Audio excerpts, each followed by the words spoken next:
स्वप्नांना बघायला वास्तवाचे डोळे लागतात. स्वप्नांना जिंकायला यशाचं बळ लागतं. यशस्वी होण्यासाठी कष्टाला प्रयत्न लागतात. त्या प्रयत्नांना बळ येण्यासाठी गुरूंचे आशीर्वाद लागतात.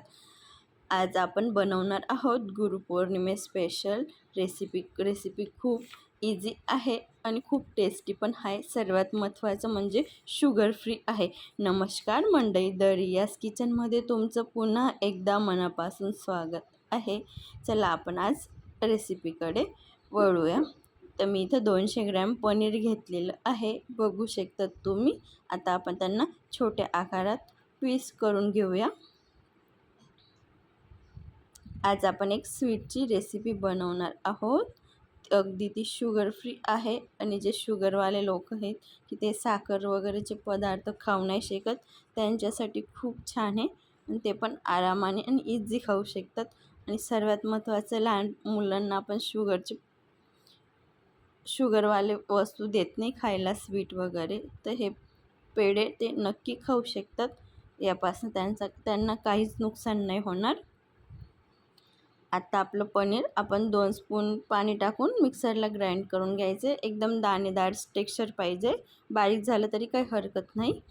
इथं बारीक करून झालेला आहे मिक्सरला, बघू शकता तुम्ही.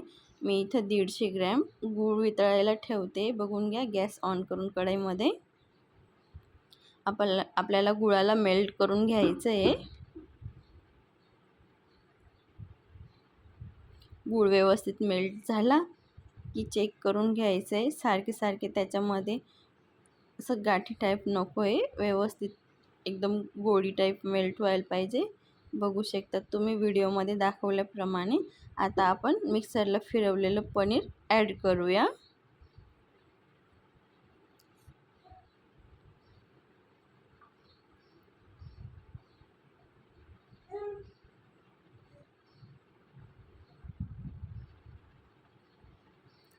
ही रेसिपी खूप सोपी आहे आणि अगदी कमी साहित्यात बनते.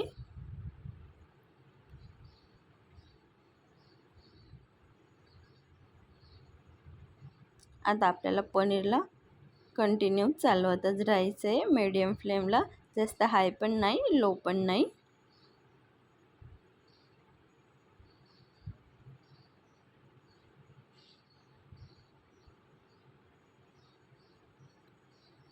बघू शकता तुम्ही, जसं ते कमी होतं तसं आपोआप कढई सोडायला लागतं. तरी कंटिन्यू याला 5-1 मिनिट लागतात की व्यवस्थित परतायला.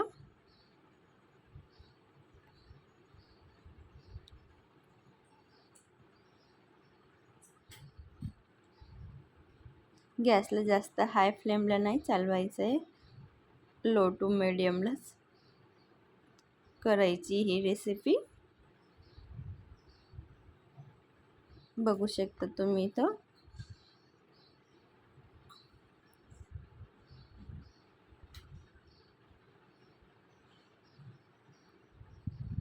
इथं आपण कशाचंच फूड कलर वगैरे यूज नाही करणार आहोत.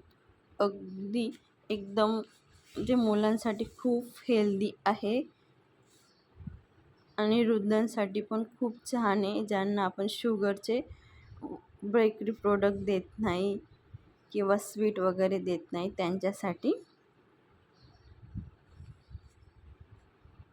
हे बघा, खूप छान झालेलं आहे.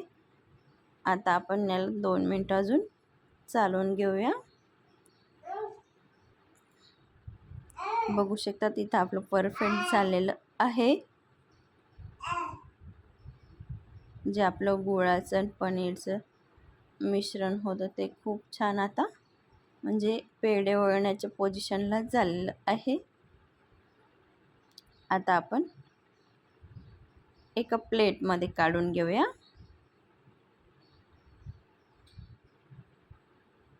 बघू शकतात कढईला थोडं पण चिपकत नाही आहे.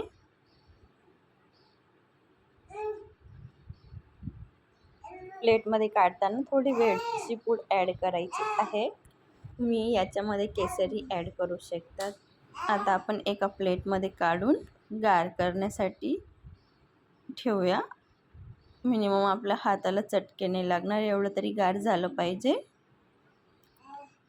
हे खूपच गरम आहे. मला पेढे वळताना अक्षरशः हाताला चटके लागत होते. मला व्हिडिओत दाखवायचं होतं. तुम्ही अर्धा पाऊण तास गार करायला ठेवलं तरी चालेल. बघू शकतात किती छान आपले पेढे वळत आहेत. हे पेढे आपण गुळापासून बनवलेले आहेत आणि पनीरपासून बनवलेले आहेत, म्हणून खूप हेल्दी आहेत आणि खूप टेस्टी पण बनतात. उद्या गुरुपौर्णिमा आहे. गुरुपौर्णिमा विशेष तुम्ही पण बनवा आणि घरच्यांना सर्वांना खाऊ घाला आणि नैवेद्यासाठी पण बनवा. आणि रेसिपी कशी वाटली कमेंटमध्ये नक्की सांगा. आणि माझ्या चॅनलवर जर तुम्ही नवीन असाल तर प्लीज चॅनलला सबस्क्राईब करा. आणि ॲडव्हान्समध्ये तुम्हाला गुरुपौर्णिमेच्या खूप साऱ्या शुभेच्छा. आयुष्यामध्ये प्रत्येक दिवस येणारा तुमचा खूप आनंदाचा जावो, बाप्पाचरणी हीच खूप प्रार्थना. आजची रेसिपी कशी वाटली नक्की ट्राय करून बघा. अगदी शुगर फ्री आहे आणि खूप हेल्दी आहे. नक्की ट्राय करा आणि कशी वाटली ते कमेंटमध्ये नक्की सांगा. सगळ्यात महत्त्वाचं जाता जाता चॅनलला सबस्क्राईब करा. अशा छानशा रेसिपीसोबत भेटूया. तोपर्यंत बाय बाय.